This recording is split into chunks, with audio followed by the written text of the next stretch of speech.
gacan iyo in geed laga hadlayo gobonnimaa sheegtay geeraarsho dheer iyo dagaal warangalaan sheegtay meeshaan ku geylamay colkeed inuu go'aan sheegtay garbidaan ku tiirsaday rag inuu garab maraan sheegtay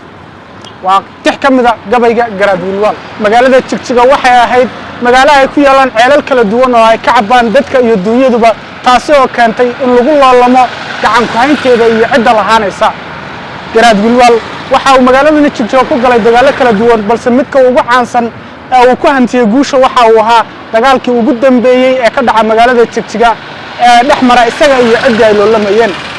garaad wiilwaal maalintii dagaalkaas uu socday waxa uu wiilkiisa curad ku xidhay geed garbiya oo ku yaala magaalada Jigjiga taasi oo uga dan lahaa tolka ama dadkiisu inaysan daba marin geedka uu ku xidhan yahay wiilkiisa curad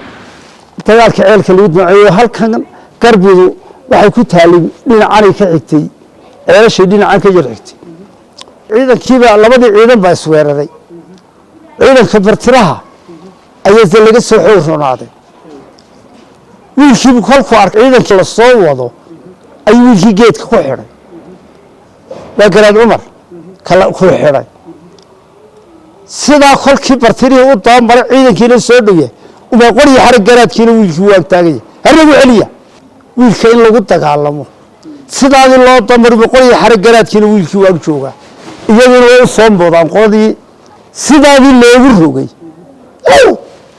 iyo warqada laga rid ceelka Jigjiga inta bartirada la geliyo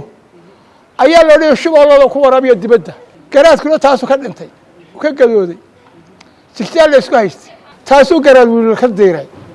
oo ku afuufay garaad wiilwaal wadanka isaga xoreeyay